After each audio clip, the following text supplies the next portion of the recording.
नमस्कार दोस्तों, आज मैं आपको दुर्गा सप्तशती के प्रथम अध्याय की कथा सुनाने जा रही हूँ। प्रेम से बोलिए दुर्गा माता की जय हो। मार्कंडेय जी बोले, सूर्य के पुत्र सावड़ी जो 8वें मनु कहे जाते हैं, उनकी उत्पत्ति की कथा विस्तार पूर्वक कहता हूँ, सुनो। सूर्य कुमार महाभाग सावड़ी भगवती महामाया के अनुग्रह से जिस प्रकार मनवंतर के स्वामी हुए, वही प्रसंग सुनाता हूँ। पूर्व काल की बात है। स्वरोचित मनवंतर में सूरत नामक एक राजा थे, जो चैत्र वंश में उत्पन्न हुए थे। उनका समस्त भूमंडल पर अधिकार था। वे प्रजा का अपने औसत पुत्रों की भांति धर्मपूर्वक पालन करते थे। तो भी उस समय कोलाबिंगसी नामक एक क्षत्रिय उनके शत्रु हो गए। राजा सूरत की दंड नीति बड़ी प्रबल थी। उनका शत्रुओं के साथ संग्राम हुआ। यद्यपि कोलाबिंगसी संख्याओं में कम थे, तो भी राजा सूरत युद्ध में उनसे परास्त हो गए। तब वह युद्ध भूमि से अपने नगर को लौट आए और केवल अपने देश के राजा होकर रहने लगे। समूची पृथ्वी से अब उनका अधिकार जाता रहा, किंतु वहां भी उन प्रबल शत्रुओं ने उस समय महाभाग राजा सूरत पर आक्रमण कर दिया। राजा का बल क्षीण हो गया था, इसलिए उनके दुष्ट बलवान एवं दुरात्मा मंत्रियों ने वहां उनकी राजधानी में भी राजकीय सेना और खजाने को हथिया लिया। सूरत का प्रभुत्व नष्ट हो चुका था, इसलिए वे शिकार खेलने बहाने घोड़े पर सवार होकर वहां से अकेले ही घने जंगल में चले गए। वहां उन्होंने विप्रवर मेधा मुनि का आश्रम देखा, जहाँ कितने ही हिंसक जीव अपनी स्वाभाविक हिंसा वृत्ति छोड़कर परम शांत भाव से रहते थे। मुनि के बहुत से शिष्य उस वन की शोभा बढ़ा रहे थे। वहां जाने पर मुनि ने उनका सत्कार किया और वे मुनि श्रेष्ठ के आश्रम पर इधर उधर विचरते हुए कुछ काल तक रहे। फिर ममता से आकृष्ट होकर वहां इस प्रकार चिंता करने लगे, पूर्व काल में मेरे पूर्वजों ने जिनका पालन किया था, वही नगर आज मुझसे रहित है। पता नहीं मेरे दुराचारी भृतगण उसकी धर्मपूर्वक रक्षा करते हैं या नहीं। जो सदा मत की वर्षा करने वाला और सूरवीर था, वह मेरा प्रधान हाथी अब शत्रुओं के अधीन होकर न जाने किन भोगों को भोगता होगा। जो लोग मेरी कृपा धन और भोजन पाने से सदा मेरे पीछे पीछे चलते थे, वे निश्चय ही अब दूसरे राजाओं का अनुसरण करते होंगे। उन अपव्ययी लोगों के द्वारा सदा खर्च होते रहने के कारण अत्यंत कष्ट से जन्मा हुआ मेरा वह खजाना खाली हो जाएगा। ये तथा और भी कई बातें राजा सूरत निरंतर सोचते रहते थे। एक दिन उन्होंने वहां विप्रवर मेधा के आश्रम के निकट एक वैश्य को देखा और उनसे पूछा, भाई तुम कौन हो? यहाँ तुम्हारे आने का क्या कारण है? तुम क्यों शोकग्रस्त और अनमने से दिखाई देते हो? राजा सूरत का यह प्रेम पूर्वक कहा हुआ वचन सुनकर वैश्य ने विनती भाव से उन्हें प्रणाम करके कहा, राजन, मैं धनियों के कुल में उत्पन्न हुआ एक वैश्य हूँ। मेरा नाम समाधि है। मेरे दुष्ट स्त्री पुत्रों ने धन के लोभ से मुझे घर से बाहर निकाल दिया है। मैं इस समय धन, स्त्री और पुत्रों से वंचित हूँ। मेरे विश्वनीय बंधुओं ने मेरा ही धन लेकर मुझे दूर कर दिया है, इसलिए दुखी होकर मैं वन में विचल रहा हूँ। यहाँ रहकर मैं इन बात को नहीं जानता कि मेरे पुत्रों की, स्त्री की और स्वजनों की कुशल है या नहीं है। इस समय घर में वे कुशल से रहते हैं अथवा उन्हें कोई कष्ट है। वे मेरे पुत्र कैसे हैं? क्या वे सदाचारी हैं अथवा दुराचारी हो गए हैं? राजा ने पूछा, जिन लोभी स्त्री पुत्र आदि ने धन के कारण तुम्हें घर से निकाल दिया, उनके प्रति तुम्हारे चित्त में इतना स्नेह बंधन क्यों है? वैसे बोला, आप मेरे विषय में जैसी बात कहते हैं वह सब ठीक है, किंतु क्या करूं, मेरा मन निष्ठुरता नहीं धारण करता।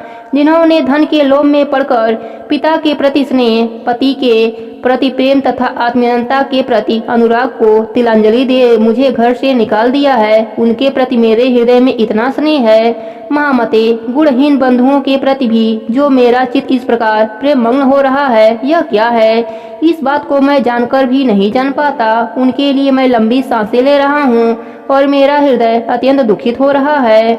उन लोगों में प्रेम का सर्वथा अभाव है, तो भी उनके प्रति जो मेरा मन निष्ठुर हो रहा है, इसके लिए क्या करूं? मार्कंडेय जी कहते हैं, ब्राह्मण तदंतर राजाओं में श्रेष्ठ सूरत और वह समाधि नामक वैश्य दोनों साथ साथ मेधा मुनि की सेवा में उपस्थित हुए और उनके साथ यथा योग्य न्यायपूर्ण विनय पूर्वक बर्ताव करके बैठ गए। तत्पश्चात वैश्य और राजा ने कुछ वार्तालाप आरंभ किया। राजा ने कहा, भगवान, मैं आपसे एक बात पूछना चाहता हूँ, उसे बताइए। मेरा चित्त अपने अधीन न होने के कारण वह बात मेरे मन को बहुत दुख दे रहा है। जो राज्य मेरे हाथ से चला गया है उसमें और उनके संपूर्ण अंगों में मेरी ममता बनी हुई है। मुनिश्रेष्ठ, यह जानते हुए भी कि वह अब मेरा नहीं है, अज्ञानी की बात मुझे उनके लिए दुख होता है। क्या करूं?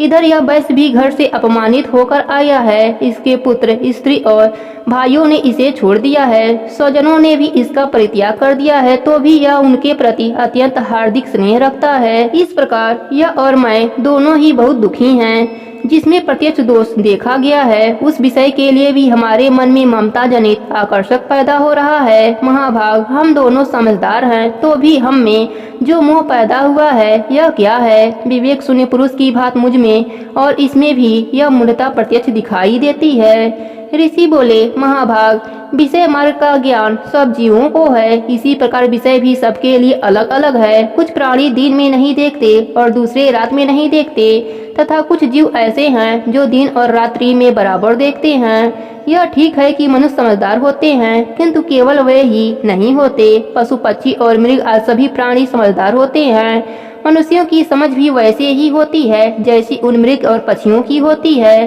तथा जैसी मनुष्यों की होती है वैसे ही उन मृग, पक्षी आदि की भी होती है। यह तथा अन्य बातें भी प्रायः दोनों में समान ही है। समझ होने पर भी इन पक्षियों को तो देखो, यह स्वयं भूख से पीड़ित होते हुए भी मोहवश बच्चों की चोंच में कितने चाव से अन्न के दाने डालते हैं। नरश्रेष्ठ, क्या तुम नहीं देखते कि यह मनुष्य समझदार होते हुए भी लोभवश अपने किए हुए उपकार का बदला पाने के लिए पुत्रों की अभिलाषा करते हैं? तथापि उन लोगों में समझ की कमी नहीं है, तथापि वे संसार की स्थिति बनाए रखने वाले भगवती महामाया के प्रभाव द्वारा ममतामय भंवर से युक्त मोह के गहरे गर्त में गिराए गए हैं। इसलिए इसमें आश्चर्य नहीं करना चाहिए। जगदीश्वर भगवान विष्णु की योग निद्रा रूपा जो भगवती महामाया हैं, उन्हीं से यह जगत मोहित हो रहा है।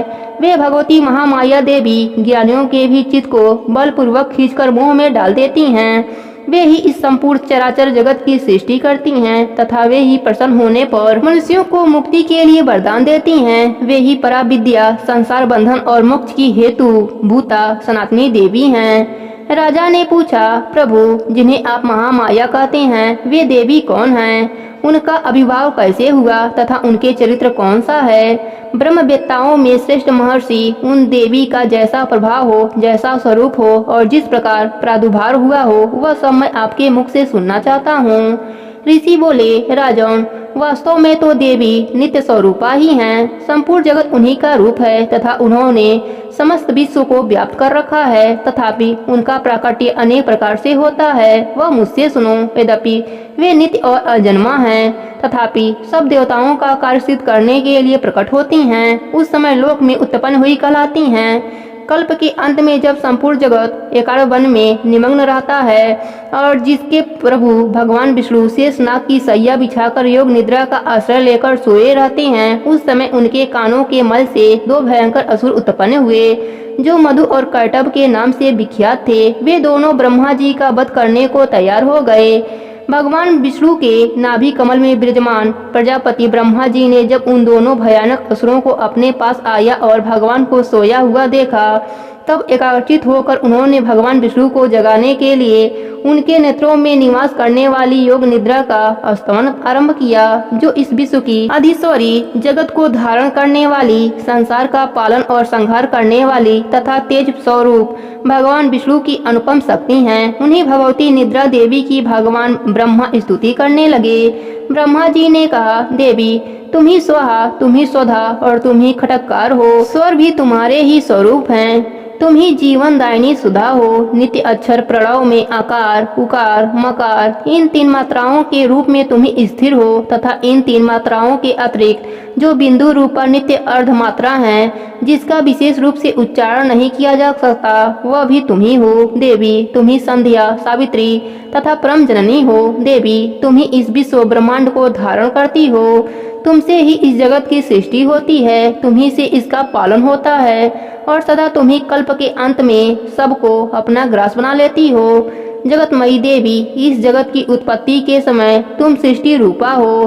पालन काल में स्थिति रूपा हो तथा कल्पकांत के समय संहार रूप धारण करने वाली हो।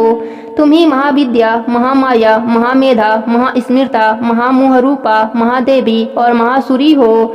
तुम ही तीनों गुणों को उत्पन्न करने वाली सबकी प्रकृति हो। भयंकर कालरात्रि, महारात्रि और मोहरात्रि भी तुम ही हो। तुम ही श्री, तुम ही ईश्वरी, तुम ही हिरिंग और तुम ही बोध स्वरूपा बुद्धि हो। लज्जा, पुष्टि, तुष्टि, शांति और क्षमा भी तुम ही हो। तुम खड्ग धारणी, शूल धारणी, घोर रूपा तथा गदा, चक्र, शंख और धनुष धारण करने वाली हो। वाण, सुगुंडी और परिध ये भी तुम्हारे अस्त्र हैं। तुम सौम्य और सौम्यतर हो। इतना ही नहीं, जितने भी सौम्य एवं सुंदर पदार्थ हैं उन सब की अपेक्षा तुम अत्यधिक सुंदर हो। पर और ऊपर सबसे परे रहने वाली परमेश्वरी तुम ही हो। सर्वस्वरूपरी देवी, कभी भी सत असत रूप जो कुछ वस्तुएं हैं और उन सब की जो शक्ति है वह तुम ही हो। ऐसी अवस्था में तुम्हारी स्तुति क्या हो सकती है, जो इस जगत की सृष्टि, पालन और संहार करते हैं। उन भगवान को भी जब तुमने निद्रा के अधीन कर दिया है, जब तुम्हारी स्तुति करने में यहाँ कौन समर्थ हो सकता है। मुझको, भगवान शंकर को तथा भगवान विष्णु को भी तुमने ही शरीर धारण कराया है, अतः तुम्हारी स्तुति करने की शक्ति किसमें है। देवी, तुम तो अपने इस उदार प्रभावों से ही प्रशंसनीय हो। ये जो दोनों असुर मधु और कैटव हैं, इनको मुंह में डाल दो और जगदीश्वर भगवान विष्णु को शीघ्र ही जगा दो। साथ ही इनके भीतर इन दोनों महान असुरों को मार डालने की बुद्धि उत्पन्न कर दो। ऋषि कहते हैं, राजन, जब ब्रह्मा जी ने वहाँ मधु और कैटव को मारने के उद्देश्य से भगवान विष्णु को जगाने के लिए तमोगुण की अधिष्ठात्री देवी योग निद्रा की इस प्रकार स्तुति की, तब वह भगवान के नेत्र, मुख, नासिका, बाहु, हृदय और वक्ष स्थल से निकलकर अव्य जन्म ब्रह्मा जी की दृष्टि के समझ खड़ी हो गईं। योग निद्रा से मुक्त होने पर जगत के स्वामी भगवान जनार्दन उस 51 वर्ष के जल में शेष नाग की सैया से जाग उठे। फिर उन्होंने उन दोनों असुरों को देखा। वे दुरात्मा मधु और कैटव अत्यंत बलवान तथा पराक्रमी थे और क्रोध से लाल आंखें किए ब्रह्मा जी को खा जाने के लिए उद्यत हुए। तब भगवान श्री हरि ने उठकर उन दोनों के साथ 5000 वर्षों तक केवल बाहु युद्ध किया। वे दोनों भी अत्यंत बल के कारण उन्मत्त हो रहे थे। इधर महामाया ने भी उन्हें मोह में डाल रखा था, इसलिए वे भगवान विष्णु से कहने लगे, हम तुम्हारी वीरता से संतुष्ट हैं, तुम हम लोगों से कोई भी वर मांग लो। श्री भगवान बोले, यदि तुम दोनों मुझ पर प्रसन्न हो तो अब मेरे हाथों से मारे जाओ। बस इतना सा ही मेरे को वर दे दो, यहाँ दूसरे किसी वर से क्या लेना है। ऋषि कहते हैं, इस प्रकार धोखे में आ जाने पर जब उन्होंने संपूर्ण जगत में जल ही जल देखा, तब कमल नयन भगवान से कहा, जहाँ पृथ्वी जल में डूबी न हो, जहाँ सूखा स्थान हो, वहीं हमारा वध करो। ऋषि कहते हैं, तब तथास्तु कहकर शंख, चक्र और गदा धारण करने वाले भगवान ने उन दोनों के मस्तक पर अपनी जांग रख चक्र से काट डाला। इस प्रकार यह देवी महामाया ब्रह्मा जी की स्तुति करने पर स्वयं प्रकट हुई थी। अब पुनः तुमसे उनके प्रभाव का वर्णन कहता हूँ, सुनो। यहीं पर पहले अध्याय की कथा समाप्त होती है। प्रेम से बोलिए दुर्गा माता की जय हो।